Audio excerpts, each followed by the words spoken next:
Hi, I'm Cheryl and welcome to the Sewing Room channel.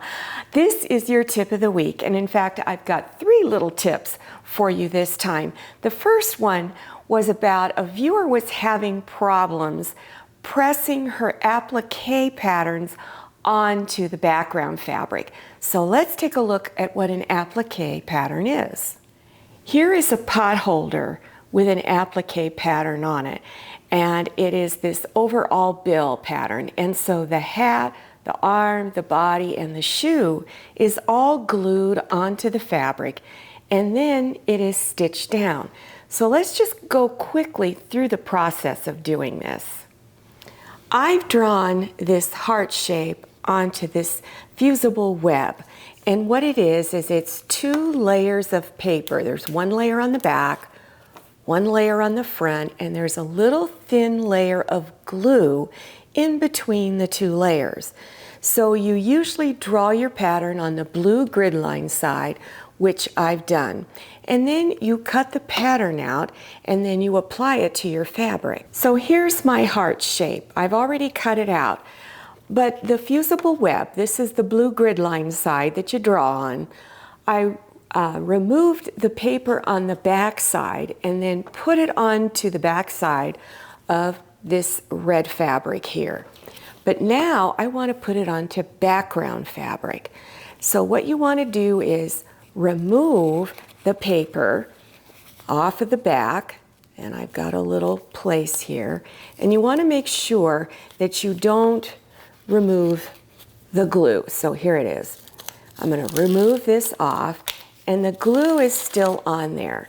So I want to take it and set it down on my background fabric, and then I would just finger press it down. It requires that you take your iron and fuse it on. So it's the heat that melts the glue so it will adhere to it. The viewer was having a problem with the glue getting all over the iron.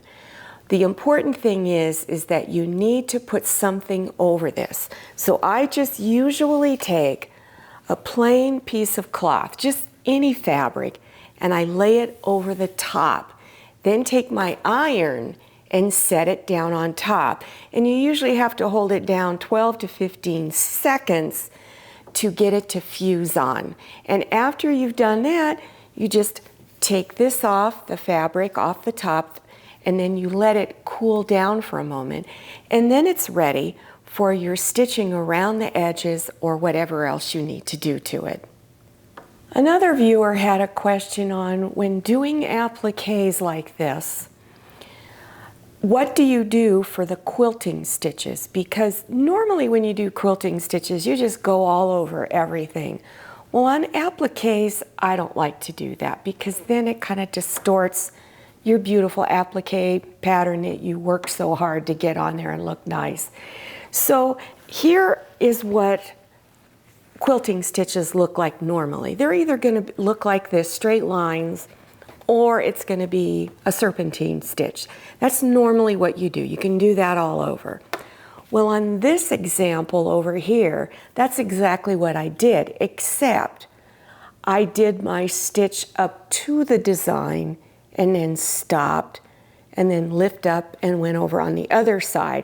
And so that's what I did. I worked my way around it. Now on this example over here, this is what I call an echo stitch. So you put your applique design on it. You start, let's say a ½ inch from your design, and you begin to go out and away from it. So what you do is you take your presser foot. I usually use an open toe presser foot, and it looked like I started up here in this corner. So I try to find a place in the center, and I'll just take it and I slowly work my way out. And you have to decide how far away you want your lines. And I just keep following the shape all the way around. And then when I get around to where I started, I go farther out and I just continue it. The reason why I call it an echo stitch is it's like an echo through the air. It's going out, out, out. It's also like when you throw a rock into a pond or a lake, you'll see the rings spreading out. Well, that's what an echo stitch is. It not only holds all of your fabric pieces together, but it also enhances the design of your applique. Here's one more example of how you could stitch around either an embroidery design or an applique design, especially if it's really large. This is another one similar to the echo stitch, except you have all these different curves in there. And I basically started the same way. I found a place near the elephant and I just began to stitch around, and then I came in a little bit, went up and around the letters, and just keep doing that, going in and around. And I kept going out farther and farther.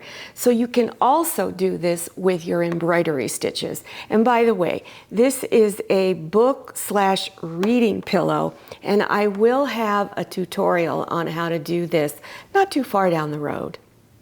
There's a variety of ways of marking your fabric for various points of stitching or pinning, piecing things together. You sometimes need to mark your fabrics, especially if you are making clothing. If you've never made clothing, a lot of your patterns have little notches on them. Instead of cutting around the notches, I just use a fabric marking pin. There's also something called tailor's chalk, and you can get this in a variety of colors. You just find these in the notions section. As far as the marking pins, there's a variety. There's all styles, different brands, and what happens is, here I've already made some markings, but you could, on your patterns, you have these little notches that look like this. Instead, what I do is I just put a little mark right there. Some people like using the tailor's chalk, and they will do the same thing. Or sometimes you use this to draw lines. Maybe you're sketching a little design on something and you want to mark your fabrics. A lot of people use the tailor's chalk for that also. This is water soluble. It'll wash out. In fact, sometimes on this particular one, this is a Wonder one. That's what the brand is called on it, Wonder. If you just even spray water on it, sometimes it just starts to go away right away. Some are just air soluble. They will go away after 2 days to maybe a week or a little longer. They eventually just disappear. This tailor's chalk, you can just brush away. Which is my favorite one? I mostly use this. I don't use tailor's chalk very often, but I do use it on occasion. You can buy these marking tools in a variety of places. Joann Fabrics and Crafts has it. I think Walmart even has the tailor's chalk. I don't know if they have the marking pen.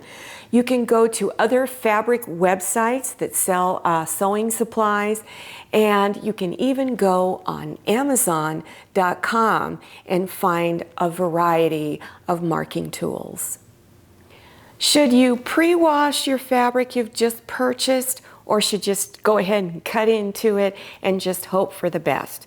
That's a personal choice. If I'm making clothing and I'm using 100% cotton, I will wash it because there is a possibility of some shrinkage. I'll even pre-wash fabric that's even got some poly cotton blend into it if it's for clothing. I'll go ahead and pre-wash it. If I'm making a quilt or anything else other than clothing, I don't pre-wash it, and it's just a personal choice. Some people do. If you're using really dark colors like a deep red, a deep purple, a deep black, a deep green, then you want to pre-wash it if you're going to stitch it next to white or light beige fabric, because that color, that deep color, will run onto that fabric. And I know that for a fact because I made a beautiful Christmas table runner for someone, and guess what happened? They washed it and the stuff ran all over the place. So that you should pre-wash. But most of the time, I don't wash my table runners at all, ever. I spot clean. Some viewers have even told me they spray Scotchgard on it because they don't want the colors to fade during the wash cycle. When I've made a quilt, I don't take my quilting so seriously that I just can't toss it in the washing machine, because I will. I've put a lot of work into a quilt and I'll throw it in the washing machine and it comes out just fine. But it's a personal choice. If you're worried about your fabrics running on to another color, then you should pre-wash it and use the little color catcher. When you buy fabric, especially your cottons, you'll notice that some of the cottons are really stiff. And I think at the factory where it's rolled up onto the bolts, before they roll it up, I think they spray it with something that makes it stiff. I'm not really sure. If you work in a fabric merchandising, warehousing place, leave me a note. What is it that they put on that fabric that makes it stiff? But some viewers tell me they don't like to wash their fabric because it softens it up, makes it a little harder to cut out, and also a little harder to stitch. So if you're one of those who really wants to wash your fabric, you could starch it. Now you could use regular starch, but this is something I bought at Joann Fabrics and Crafts a while back. I don't know if they still have it. It's called Best Press. So you just, after you've washed your fabrics, you just go ahead and spray this onto your fabric and then iron it, and it makes it nice and stiff so that it's easier to cut out and to stitch together. I hope these tips were helpful to you. By the way, if you have a question about something, you have a concern, you're having difficulty with a project you're working on, go ahead and leave a comment in the comment section, and I will gladly answer it if I can. If I don't have an answer, I'm going to let you know I don't have an answer. Also, it helps me to come up with those tips of the week so I can spread that information onto other viewers because they might be having the same problem. If you're interested in watching videos on other tips of the week, I have lots of them. Or if you're interested in beginner sewing projects, check for the links below your YouTube screen. Don't forget to follow me on Instagram and check out my Facebook page. So glad you came by. I'll see you next time, and happy sewing. I hope you enjoyed this video. If you did, please click on the thumbs up button. Don't forget to click on share to share this video with your friends. If you haven't subscribed yet, click on that red subscribe button down there in the lower right-hand corner of your screen. Don't forget to click on the bell. I'm Cheryl, and this is a lot of mayonnaise. See you next time, and happy sewing!